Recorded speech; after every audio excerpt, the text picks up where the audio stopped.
Good afternoon, guys. It's kind of funny. I've presented many times, and I always get the slot after lunch or right before the end of the day. So the two worst slots.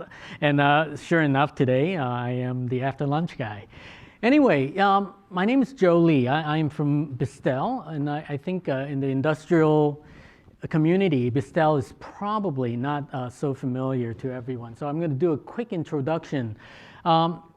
BISTel's been around for 21 years. Our core market until recently is semiconductor and high-tech manufacturing, semiconductor flat panel display. And that is probably the reason why you have not heard, since I don't believe there are many semiconductor people here. We are a software product company. We provide solutions to help engineers detect problems, do root cause analysis, and do predictive analytics to improve their factory production and increase productivity, obviously. We are a software company, so no hardware products, and manufacturing data is our business. That's all we do. We take manufacturing data, whether from equipment, sensors, or any MES, and we provide a platform for the engineer to analyze that data to get insights that they need to improve the process. So that's what we do. Like I said, we've been around for over 20 years, and our headquarters is in Seoul, Korea, but we have offices all around the world. Myself, work in the Santa Clara office up in the Bay Area. We have an office in the US and in Austin. We have an office in Japan, China, and Europe as well. Just a real quick slide and about what we do. These are the things that we do. We can sum it up into 5. We help collect the data through our service team in doing data integration for our customers, and then detect, analyze, and predict. Those are the 3 core solutions that we offer in software. We take the manufacturing data and all relevant data, and then we do deep dive analysis to detect problems and do root cause analysis, and now to do prediction as well. Moving forward in the future, we are going to build a platform and solutions that would be more adaptive, right? A lot of the applications today still require a lot of human intervention, right? A guy has to either start it or look at the result and do some sort of intervention to get the insight. In the future, we're going to try to do what like the presentation I think the Siemens person did. Do things that would be more autonomously done by the system, right? To be able to recognize patterns, to be able to when you look for information, it doesn't just give you the answer that you're looking for, but also related information to help you get to the insight that you need. Okay, and that is what we are going to do now and in the future as well. So enough about us. Just real quick, why am I here today? Why am I and my colleague are here today? We're here really to gain experience and to learn from every one of you. I have already learned a lot from the presentations that I have seen. I know my colleagues learn a lot from the pharma ops presentations that he's seen so far. One of the things that we do is we take our customers' feedback and we put that into our products. And today we want to actually kind of show you, I guess more in practical what these things that everyone is talking about looks like, at least an example of, right? So far I have heard a lot of data analytics, a lot of predictive analytics, and a lot of predictive maintenance topics floating around. And today I want to kind of sum that information together and kind of give you an example of if you haven't seen one already, or if you're in the process of building a system that does predictive analytics, what one would look like based on the example that I will give you.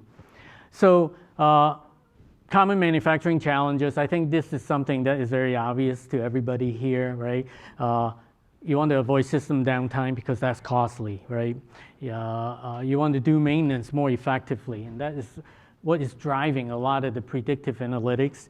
And then lack of visibility, that is something that we got as feedback from our customer, and actually I heard today from a couple of the presenters as well, as one of the key points of providing insights is, yeah, great, you have result, but is it transparent? Can we see it? Can we understand it? Can everybody see it? That is going to be very important in the solution. And the solution to solve these three things, specifically for monitoring a system and or asset, and to understand the health of a system, is something called an asset performance management system. I think APM is very much used in the industry, and today we're going to give you an example of one would look like, right? So why APM? One, asset health insights factory-wide, right? This is the visibility piece. Real-time monitoring and prediction. So this is you get information all the time, 24/7, and data-driven maintenance strategy to give you the predictive analytics that you need. Just real quick, this is kind of like an evolution of asset management or asset maintenance approach. You go way back, you have hey, I'm just going to run my machine till it dies, and then that's when I know I need to do something about it, right? Run to failure. And then I think more commonly done today is time-based.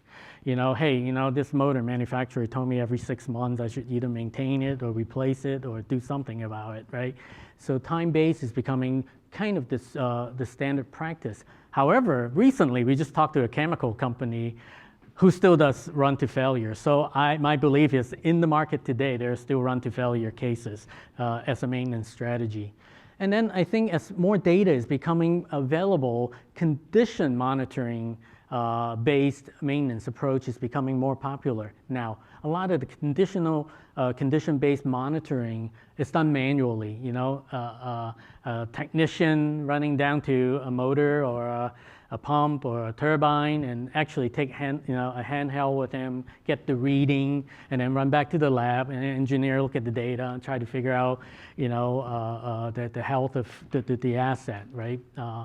But moving forward, as this IoT thing becomes more and more prevalent, as the software solutions becoming more intelligent, we are doing a more automatic condition monitoring approach, right? And in that, APM is one example of what that is.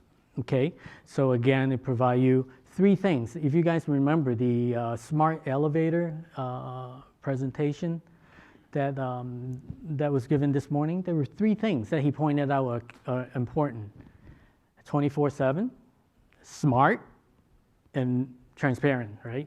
So APM would give you those things, right? It's data-driven, it's smart, right? It's real-time, 24/7, and it's going to give you a dashboard to give you like the overall visibility of your plan. I know I have some screenshots here, but actually later on in the slide, I'm going to actually run the video so that you have a better feel as to what the application will look like. This is an example of a dashboard, right? Typically, you have a dashboard, and from the first page of the dashboard, you want to quickly see, well, am I good or bad, right? It's to find out the big picture health situation. And then from there, you want to drill down, right? As you see things that might be out of spec, or if things are not looking healthy, from there, you want to be able to start drilling down into the problem so that you can get root cause. And this is an example of what a dashboard looks like. As you can see,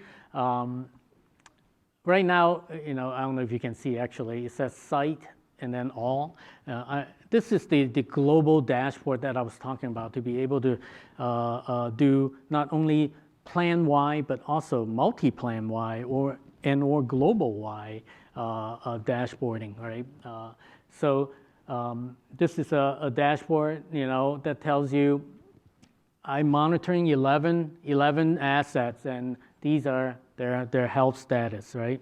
And there are 4 categories here. Obviously, it could be anything, good, satisfactory, unsatisfactory, or unacceptable, right? And then from this dashboard, we have Paretos, right? The Pareto of which is the worst performing asset to better, right? And then worst performing parameters of the asset to the better ones, right? And again, like I was mentioning before, dashboard gives you the big picture overview, and from there you get a general health statistics of your plan and or your system. But it also must have the capability to drill down to the nitty gritty, parameter level waveforms and traces, so that an engineer can actually troubleshoot the information. Time to repair is very important, and that is something that is embedded into our company, right? Being able to do root cause analysis very quickly. In semiconductor, if you don't do that, you lose a lot of money as you're putting a bunch of wafers to scrap, right? So the dashboard must have the ability to serve multiple purposes, from the executive and the managers for the big picture to the engineer to drill down to do root cause analysis. As far as the 24/7, this is the real-time monitoring that I was talking about. Here's just an example of a trace that we are monitoring. I don't think this is anything that looks different than what you do today, maybe in an HMI, right? Where you're monitoring, you're trending a parameter, and then you just put limits on it, right? I know. You can put high, you can put low, high, low, low, and then it alarms at different levels. The same thing you can do here.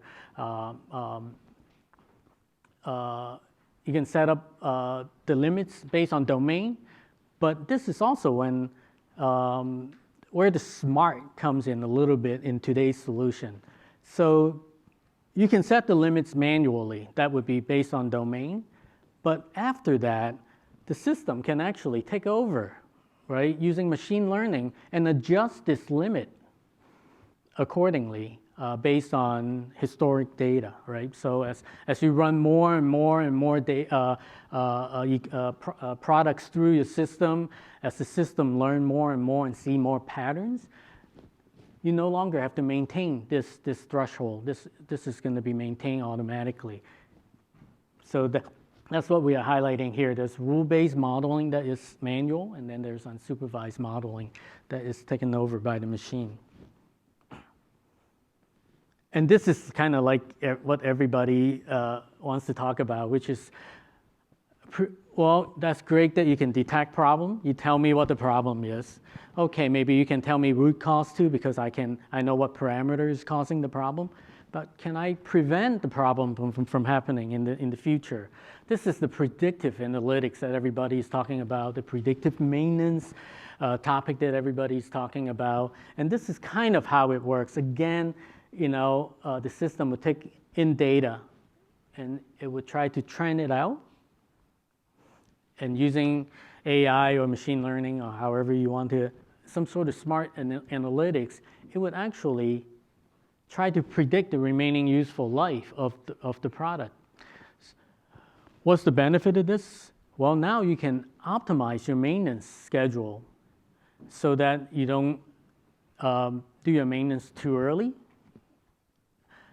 or too late, obviously. And by doing so, you optimize uptime, obviously. There will be no downtime. But you also optimize the longevity of the utilization of the asset, right? And so So those are the three things I wanted to point out, at least in a nutshell. Dashboard, visibility, real-time monitoring, 24/7, with smartness, and then the predictive, right, which is also the smartness. Okay, this may be a little bit tricky because this is a video and we are not really set up for the video, but my partner back there is going to stop the screen for me, and so I can explain some of the stuff to you. Okay, so what I've been showing you are just static screenshots, and you're like, yeah, anyone can make pictures. But we actually videotape one of our engineers like moving through an application into a video so that I can actually show you that it's not something fake, right? So this is a video. I'm going to start it, and before I actually do that, maybe I can just talk about this screen. I talk a little bit about this, which is the ability to select, what site to look at or what facility to look at, or all of them to look at, and the number of assets that you are monitoring and their health status. What I didn't talk about are these numbers right here. If you look at it right here, these are called asset score, right? So, a lot of time when you have a piece of asset, if you monitor just one parameter, i.e. vibration, i.e. temperature, i.e. flow, it doesn't really tell the whole story. Many of times, you have to actually monitor multiple aspects of an asset to get the real picture of its performance and health. What we have here is what we call an asset score. It is a score, it's a single number representation of the overall health using multivariate analysis based on a number of parameters, right? Obviously, if you have to monitor 5 parameters and you have to look at all 5 all at the same time, all the time, it's kind of, impractical times 1,000 assets in your thing, right? But if we can sum it up into one asset score, then you have a much quicker way of telling the health of an asset, right? And that's what this asset score means. And I know the numbers doesn't make sense and it's configurable. I know people tend to use 0 to 10, 0 to 100, 100 being good, 0 being bad, right? In this specific example, 0 is good, and then as the number goes up, is bad, right? That's why you see the higher number to the left. Okay, I'm going to go ahead and start the video. Again, this is the dashboard, the front view of the home page of the dashboard. I've already explained this and the Paretos. Actually, what you don't see here, probably very well. Oh, sorry. Could you? That's okay. Can you stop here 1 second? So we might have moved past the screen a little bit, but there was a table to the right, I don't know if you remember, that listed all the alarms. And when you click on an alarm, this is the drill down capability I'm talking about that you need, right? From the big picture down to the smaller picture.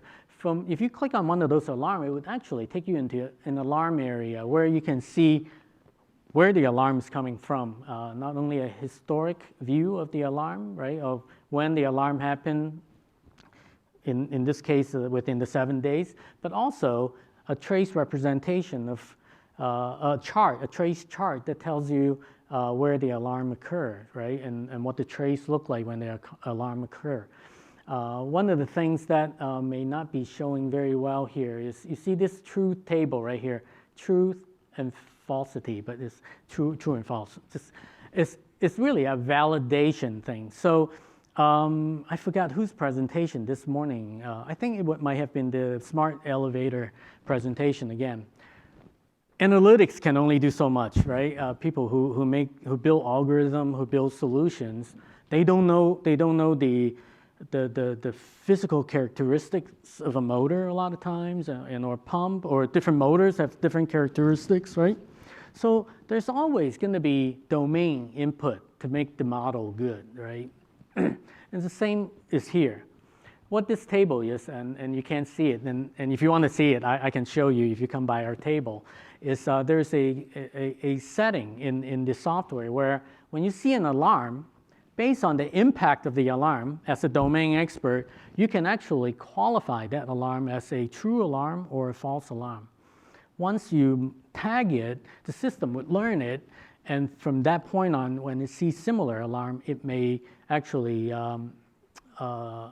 it changes the sensitivity of the score so that you get a better representation of the health.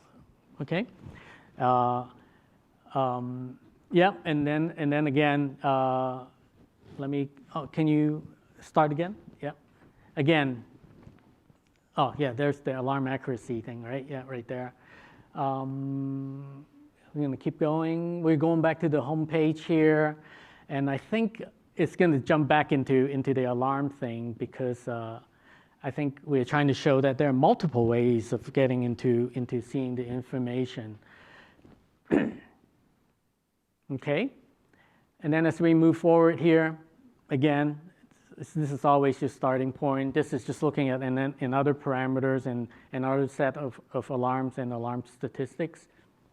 Now, I think the next screen is what I think we can stop and show you some stuff.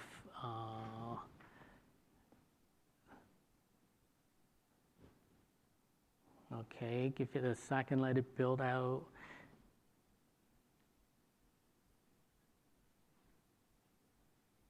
So, can you stop here for 1 second? So what I was talking about the multivariate analysis, right? In this example, on the list to the left, you see that there is 1, 2, 3, 4, 5, 6, 7 parameters that make up the asset score, which is the chart that you see here. So there's some algorithm behind the solution that takes these 7 parameters, monitor them, and compile into a single-digit health score for the asset. And this is the score that you see, you know, the 1.75, 0.56, or whatever that you see in the system. Can we run the video again? And on this screen, this is again the drill down capability. Can we stop for 1 second? And on this screen, you actually see not only the health score, the health trend, but also the individual parameter trend, right? So, so in terms of real-time monitoring, you can actually apply your limits to both sets of the data, and again, automatically you can either manually maintain these thresholds or have the system smartly do it with machine learning. Okay. And of course, this is a video. So, oh, and can you stop here 1 second? So there's also another view, which is now that the traces that you saw is like a drill down, right? But there's actually another level before the traces, which is like the general health of one individual asset.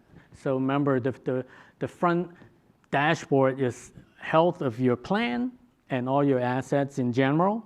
Then you can drill into health of an individual asset. And then from here, you can also drill into the parameter level information.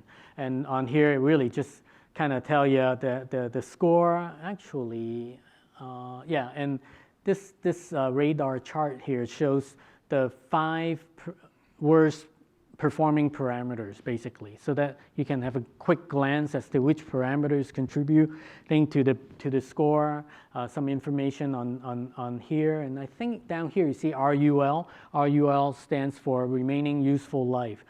This is also where it calculates how much longer this product is expected to live, right? Or to be operational anyway, right? Okay, thank you.